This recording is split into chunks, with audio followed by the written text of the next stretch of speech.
welcome to Toastmasters Bay to Bay. It's our privilege to present this show on behalf of District 4.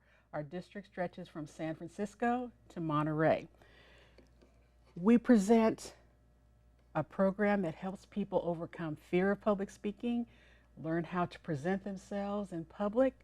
It helps get rid of the fear. If you've ever been afraid, this is the place to come. And we'll tell you more about Toastmasters clubs a little later. Today we are privileged to hear two speakers, both of whom are contestants at one of our recent speech contests. So we're looking forward to seeing, or rather to hearing, some really excellent speeches. Each speaker will be followed by an evaluation where a speaker will give an opinion on what the speaker did really well and what can be done to improve the speech to make it even better. So ladies and gentlemen, our first speaker is Oscar Perez. Oscar's speech is entitled Nadie Vive Del Fui. Please help me welcome Oscar Perez.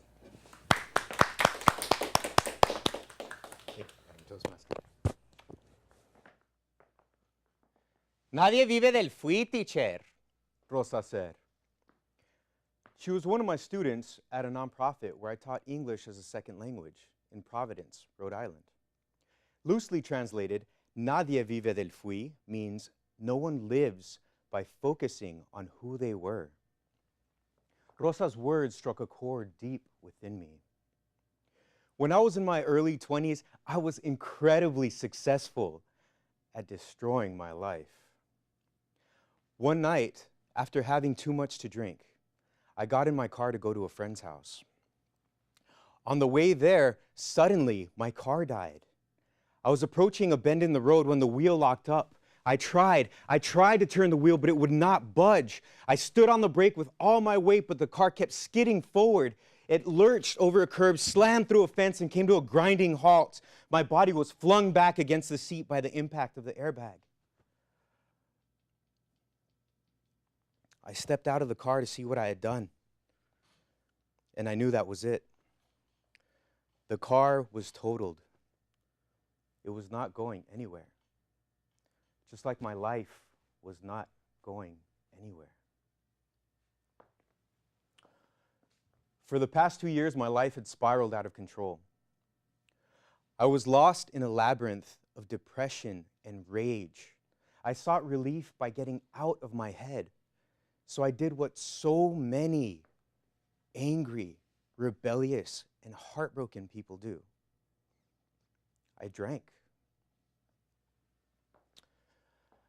A few days after the crash, as I sat in a jail cell in a dusty New Mexico town, a man I had never met before handed me a book and said, "Hey, you should read this." It was Tales of Power by Carlos Castañeda. I had read some of Castañeda's books when I was younger and been fascinated by them, so I accepted it eagerly. In it, the old shaman teaches Carlos that his fears and his limitations are the creation of his own mind. As I devoured the book, something in me woke up. I realized that everything that had happened in my life led to that moment to teach me one lesson. I was living the life that I had created. Up until that point, I thought the world was against me. Nothing and nobody was on my side, and why would they be? I had learned distrust from the very person that was supposed to protect me. My self-hate was born in the shadow of my father's drunken fury. Now I saw that reliving the torments of my past was a prison fashioned from my own mind. The power was not in the hands of those that had hurt me so long ago. I was not bound by the story of who I had been. I was not limited to the life I knew before the crash. If I had been so masterful at destroying my life, I would be unstoppable at creating a new one. The possibilities are endless. When I left the Doña Ana County Detention Center, I was like a Zen monk. I looked at each and every one of my friends and I told them, the world is going to change. The world is going to change. They all thought I had lost it. I'd lost everything else.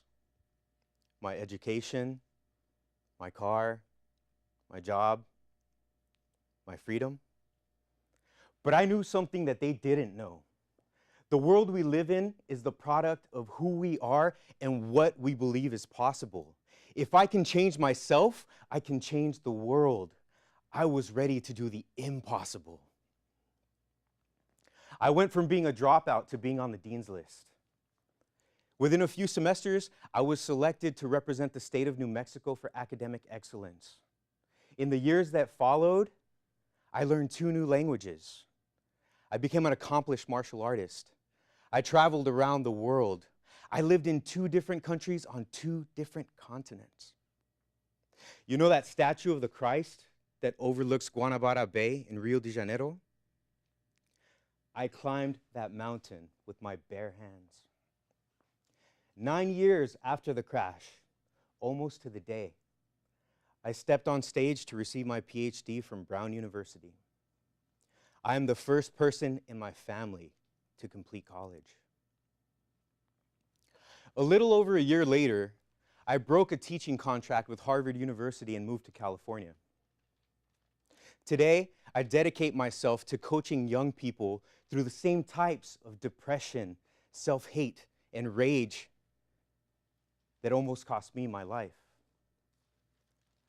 I help them create brilliant futures and an unstoppable self-image. Have you ever stopped to think of the stories that create you? Have you ever considered that you have the final say in creating this precious human life? If you've ever asked yourself, how far can I go? Always remember, Nadie Vive Del Fui. Madam Toastmaster. Thank you so much for that wonderful speech. I don't envy your evaluator. So what club do you belong to? I belong to the Santa Cruz Toastmasters. And how long have you been in Toastmasters? I joined last January. Oh, and already in contest. Now, did you have any fear of public speaking when you first started? I didn't really. At that point, I'd been through a lot of different challenges, and I had some experience teaching. So I was used to being in front of different crowds. Oh, excellent. You packed a lot into your life so far. Do you have just another quick word of advice for anyone out there who is hesitating about something they want to do but are afraid to do? Yes, I definitely do. There are no limitations but the ones we place on ourselves. And I think everybody should be aware of that, because one day we're not going to have the privilege of being here. Okay, it's very profound. So tell me, what's your next goal in Toastmasters? My next goal in Toastmasters is, well, I definitely intend on competing in more contests. And I want to take on some of those leadership positions that I keep hearing about. Excellent. I know you have a bright future in Toastmasters and in life. So thank you so much for a very, very, very inspiring speech, and I'll look forward to hearing many, many more in the future. Thank you so much. All right.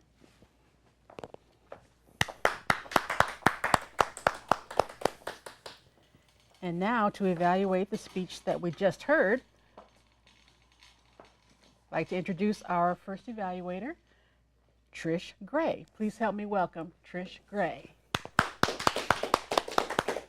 Thank you, Sharon. Oscar, Nadie Vive Del Fui. I don't speak Spanish, but I can definitely relate to your story. No one lives by focusing on who they were. This is an inspirational speech, and I feel that you did an excellent job of meeting your objectives. I'm just going to talk about some of the things I thought you did really well, maybe give you an idea of something you might want to do differently next time. If I think as an advanced speaker, my goodness, it was like a laundry list. You had them all. You had a character with Rosa. I could picture Rosa, and you're talking to her. You had your gestures. I could see that car accident when you're, stomping on the brake as hard as you can, and you're trying to get out of that skid. You brought us along. I could be in that car with you. I thought that was very excellent. You have a great use of words. Lost in a labyrinth, a jail cell in a dusty New Mexico town. You devoured the book. Just by the choices of words that you use, you can help us, again, pull us into that story. And it was a wonderful story about how you had all this anger from your father's drinking, and that really affected your life, and it took you down this road that was really leading nowhere, dropping out of school, in a jail cell, and then turning your life around with the Carlos Castaneda book. And what I love is the fact that you took all that and turned it around, where it says that the world is going to change. Your world is a product of your beliefs, and you can change your world. So I think you have all of the good, wonderful elements down. It's really difficult to say, oh, you should do this differently, because it's a very excellent speech. If you want to maybe think about doing something just slightly differently next time, is there was a lot about you and the really tough times that you had. And I know that you're trying to inspire everyone, and not everyone may have exactly those same types of problems.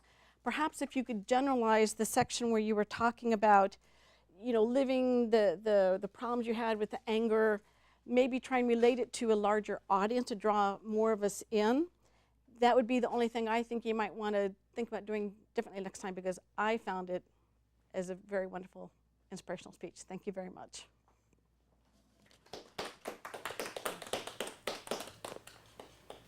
Thank you so much, Trish, for that fine evaluation.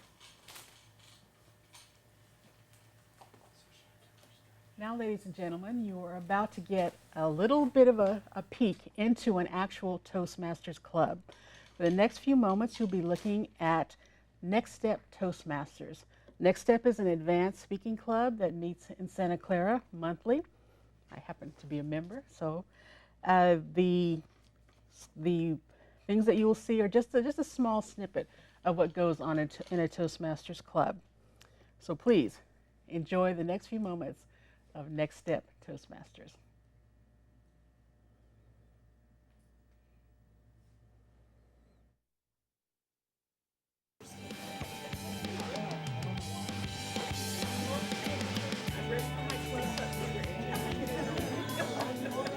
At Next Step, we believe that anyone joining our club would like to take themselves to their own personal growth and to a higher level than what they're at.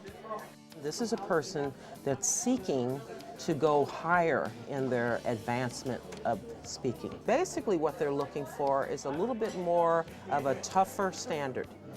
Evaluation is what helps you get to a higher level of speaking and leadership.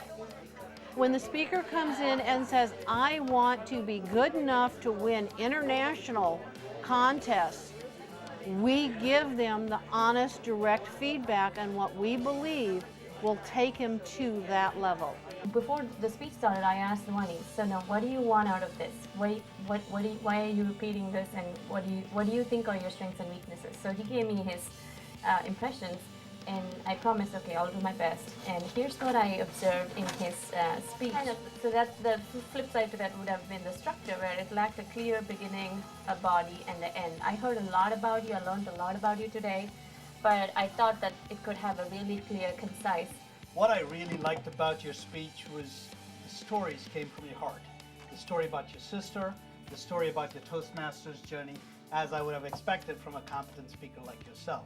But the reason why you're here is to help you get to the next level. So I'm going to share with you a few things that I hope you can use in your next speeches. The very first line, very first opening. I thought that you had some really good statistics. What I was missing a little bit is the personal connection and some stories. So I thought personalizing that a little bit more might have drawn us all in a little bit. You spent a lot of time identifying the problem, but I was missing a little bit more on the solution. Have you watched American Idol? Yes. Well, I'm going to play the part of Simon, so buckle your seatbelts. You have to be able to accept the input, and it's genuine, it's sincere, it's how we feel when we hear your speech, and sometimes our perception of ourselves is not exactly how the audience views us. So the main ingredient is being willing to accept the input to become better. So take those and tie it into this message that you want to deliver to us. Try that next time, and I think the more you're able to do that, it can be a little painful at times, but it'll be worth it to the next level. But otherwise, I thought you're at the right place to help get to that next level. Madam Toastmaster.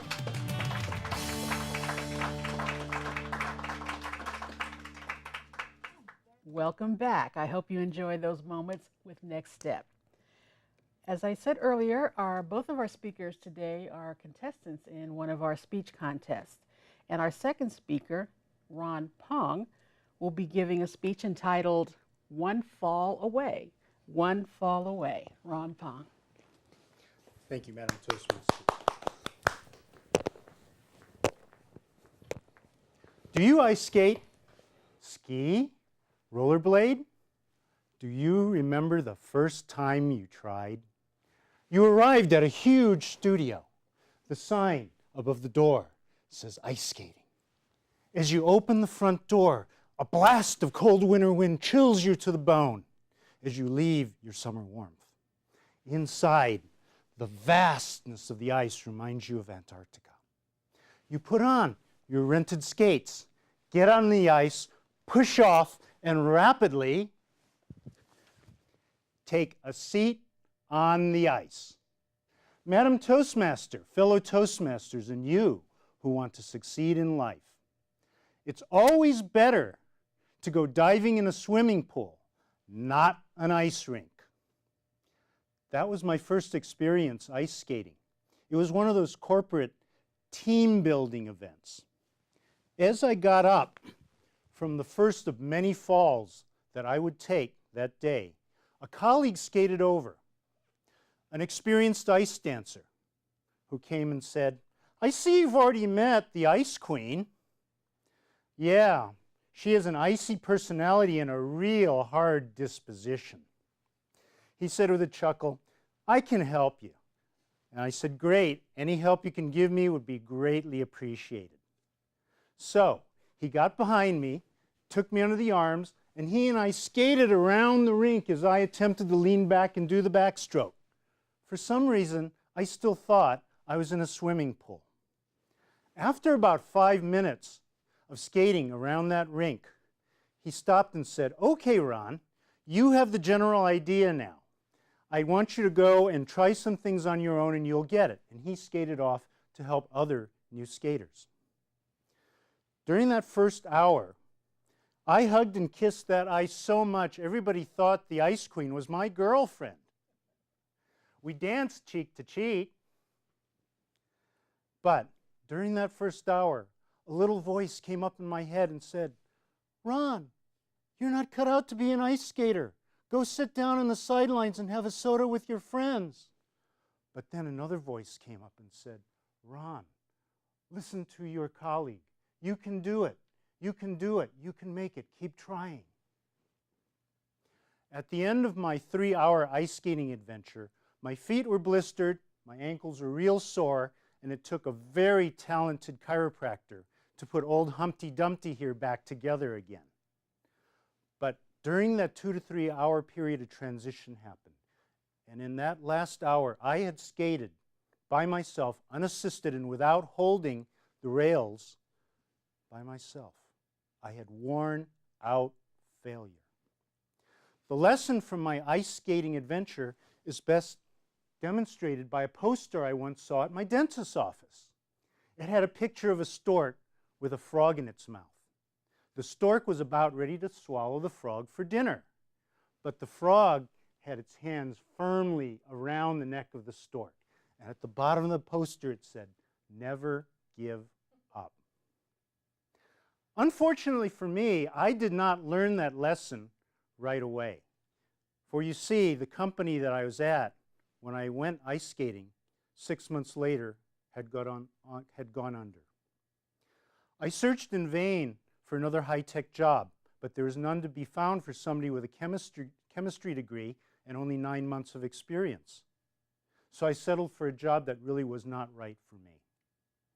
In the ensuing years, I watched the rise of eBay, Google, and the birth of the mobile device era. But there have been others in history who have also learned the same painful lesson.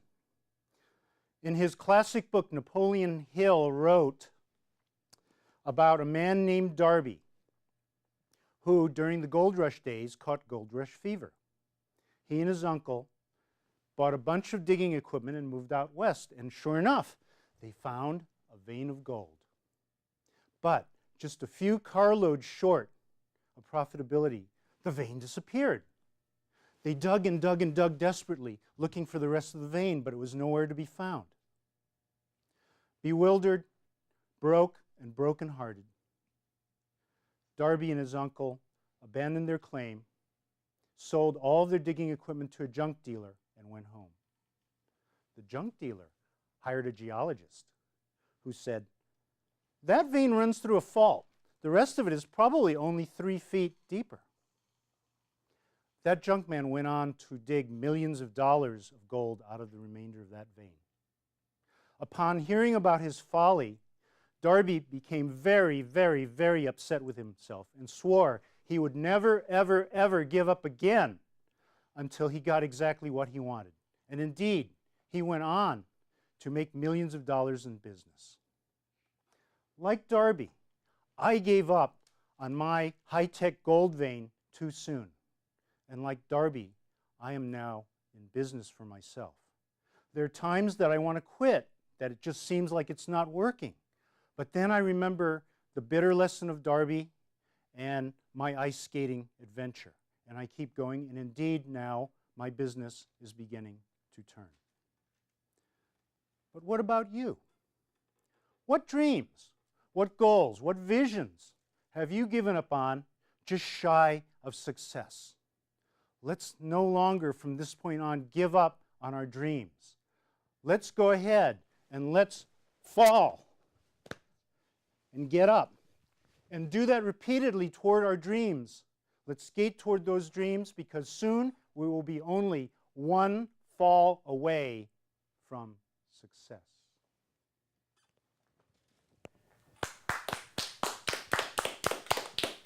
Thank you for that excellent speech and very encouraging. So tell me, what club do you belong to? Silicon Valley Entrepreneurs Toastmasters. Okay, well, entrepreneurs, that fits with what you told us. How long have you been a Toastmaster? 18 months now. 18 months. Oh, and this is your first contest? This is my second contest. I participated in the Tall Tales contest at District last year. Congratulations. That's excellent. So what made you join Toastmasters? I just wanted to improve my speaking ability, to be able to communicate more clearly with people, with prospects, with business partners and such, so I decided I should join Toastmasters. Now, do you have any fear of public speaking when you started? No, not really, because like Oscar, I had been teaching for 5.5 years before, and so I've had some public speaking experience. But it is a different kind of speaking, right? It is, and it's a matter of training to be a better speaker, not just getting up and randomly speaking as I did before. Great. Well, now, Oscar gave us a quick tip for life. Would you like to offer one as well? Again, as my speech just said, never give up on your dreams, your goals, your aspirations, and your hopes. Keep trying, because eventually it will happen for you. Thank you so much, and all the best.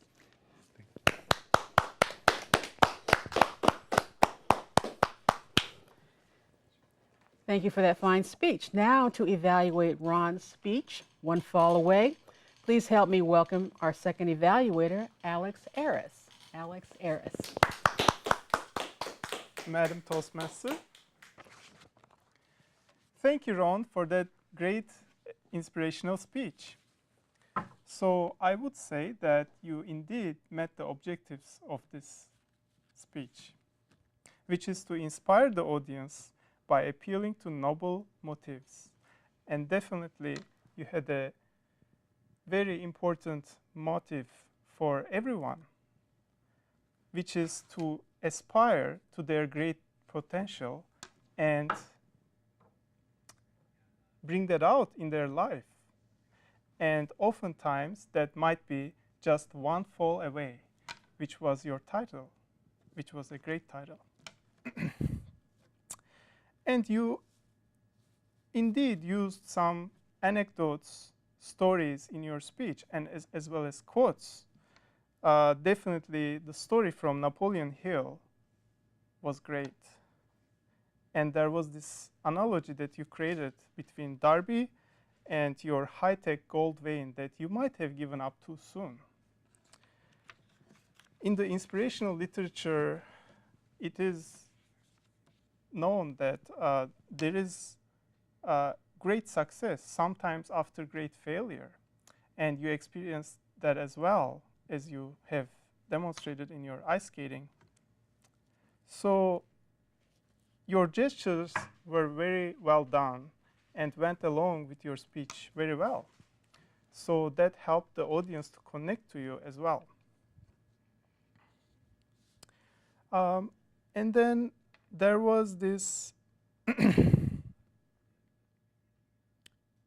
poses that you introduced in your speech, which were great. Sometimes I thought they might have been a little bit too soon to end. So you may want to look into your speech when you prepare to have some planning around the important aspects of your speech. And after an important aspect, you can have a longer pause and you can have a certain look or certain stance to communicate that this is an important point to your audience. By the way, falling away and looking at the audience were also well done in your speech. So I appreciate that a lot. And I appreciate that you have this inspirational speech to inspire all of us to achieve our potential, to bring the best from us to our life. So thank you very much. And I look forward to your next speech. Madam Toastmaster. Thank you. Thank you so much, Aleks. Ladies and gentlemen, we have enjoyed a wonderful show. And I would like to give our contact information. If you want to know more about Toastmasters, go to www.d4tm.org. And once again, thank you so much. Fine speakers, great evaluations, and we look forward to seeing you at the next show.